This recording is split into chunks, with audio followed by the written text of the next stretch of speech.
On le revoit au ralenti, Ushimata, c'est-à-dire que c'est parti de l'intérieur, ça finit à l'extérieur, mais ça impacte en plein tapis. Un peu de stress ce matin ou pas du tout, non?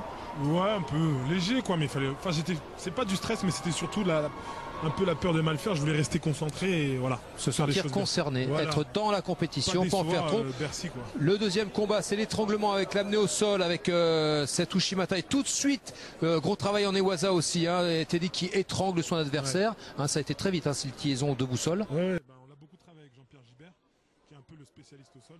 Le troisième combat on est déjà en huitième de finale, hein. Contre le Mongol avec Teddy Riner qui enchaîne 7 Ushimata. D'habitude ton spécial c'était plutôt Arai Goshi, on a vu Ushimata maintenant. Ça fait partie des techniques que j'ai travaillées cette année. Voilà. David, là, vous aviez déjà connu des journées aussi expéditives sur le tapis?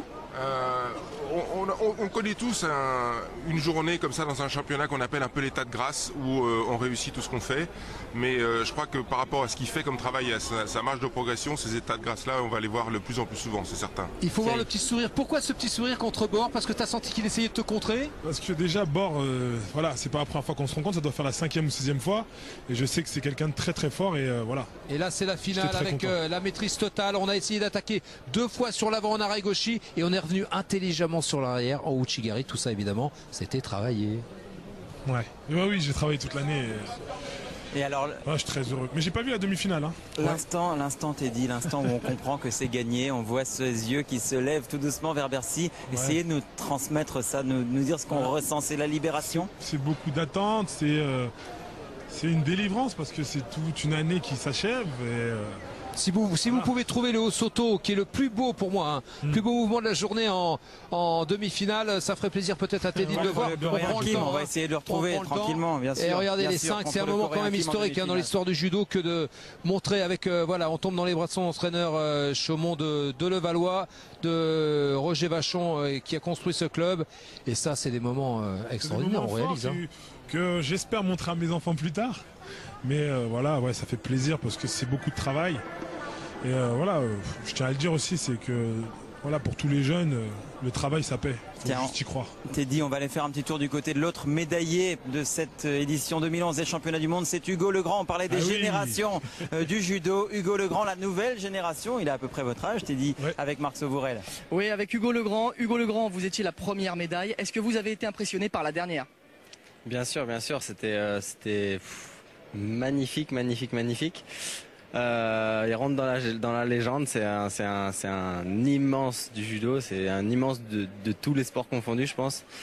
Et il n'a que 22 ans et ça présage de très très belles choses. Est-ce que c'est un exemple? Évidemment, c'est un exemple à suivre. Vous aussi, vous allez aller chercher peut-être un jour, enfin sûrement même, ce titre de champion du monde. Tout à fait, ouais, c'est un exemple. Après, autant, je pense que j'aurais pas les moyens pour le faire. Mais en tout cas, c'est un exemple dans la vie, c'est un exemple sur le tapis, c'est un exemple partout. Il est juste énorme en termes de... Je pense qu'aujourd'hui, ce qui a fait la différence, c'est son mental. Et je pense qu'on devrait tous prendre exemple sur lui là-dessus.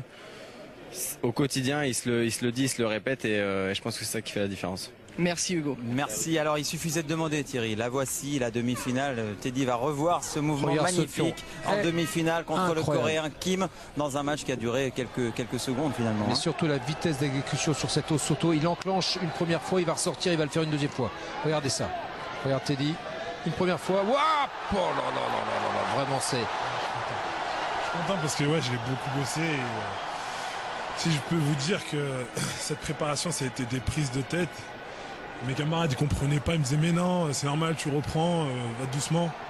Moi dès qu'il y avait juste un petit détail qui marchait pas, je me mettais à bouder. Je parle plus à personne, je suis vraiment c'est vraiment des prises de tête, donc je suis vraiment content de cette journée, je suis vraiment content que c'est fait. Je suis vraiment content que la médaille soit de mon côté. Moi je voudrais quand même souligner la chance qu'on a d'avoir sur ce plateau les deux qui ont marqué l'histoire. On parle souvent, il faut le remarquer vraiment, du judo japonais qui écrase le judo mondial. Mais là, qui est-ce qu'on a en plateau? On a David Douillet qui est le plus grand judoka de l'histoire. Il a été élu la semaine dernière. Voilà, 2 fois champion olympique, 4 fois champion du monde. Et on a Teddy Riner, 22 ans, 5 fois champion du monde de judo. Donc voilà. Attends, prenez-en plein les mirettes. Parce que... Non, mais ça c'est pas grave. Non, je tiens à dire aussi que tu es champion d'Europe, champion du monde, champion olympique dans la même année. Exactement. Il faut le faire. Voilà, il y avait Angelo Parisi. Une belle brochette. Absolument. Aussi. aussi, qui est une belle brochette aussi, qui fait partie du truc. Et ouais, toute la semaine sur l'antenne de Canal Plus Sport, grâce à Thierry Ray, on a eu le haut de gamme, le plus haut du panier dans le judo français et dans l'histoire du judo. On va vous remercier, messieurs. Ça fait un bon quart d'heure maintenant qu'on discute avec Teddy. On est vraiment ravis d'avoir eu votre première réaction comme ça sur l'antenne de Canal Plus Sport. C'est quoi 3 titres olympiques? Maintenant, il faut s'attaquer à l'Olympie. Je l'ai fait. On va y aller, mais tranquille, on se prend pas la tête. Non, c'est que l'an prochain. Il reste du temps. Voilà. Parce que si tu travailles aussi bien, cette médaille déjà et on verra. Si tu travailles aussi bien que tu as travaillé cette année, je sais pas ce qu'ils vont faire les autres. Il m'a promis de faire 3 Jeux Olympiques. Ah, voilà. Je vais on pas a dire fini oui. par le savoir. Non, je dis. Voilà, on verra. J'aime pas mettre la charrue avant. Non, tu as raison. T'es un beau champion, je pense que t'as jamais mis la charrue avant les bœufs. En 2012, vous aurez 23 ans, Teddy, et c'est vrai qu'en 2020, vous n'aurez que, 31 ans. On fait les calculs. C'est rien, c'est du vent. C'est le mot de la fin. Merci infiniment, David Douillet, d'être venu à l'antenne de Canal Plus aujourd'hui. Encore bravo à Teddy. Merci à Thierry, à toutes les équipes. On se retrouve demain. Bien sûr, on se retrouve demain. Les champions du monde ne sont pas terminés demain vers 16h20, je crois. Prise d'antenne sur Canal Plus Sport en direct pour peut-être encore le feu d'artifice avec la compétition par équipe. On attend beaucoup des équipes de France et on vous retrouve Teddy pour une nouvelle médaille d'or peut-être. J'espère en tout cas que l'équipe sera au top et qu'on va tout donner. C'est tout ce qu'on vous souhaite. Excellente soirée.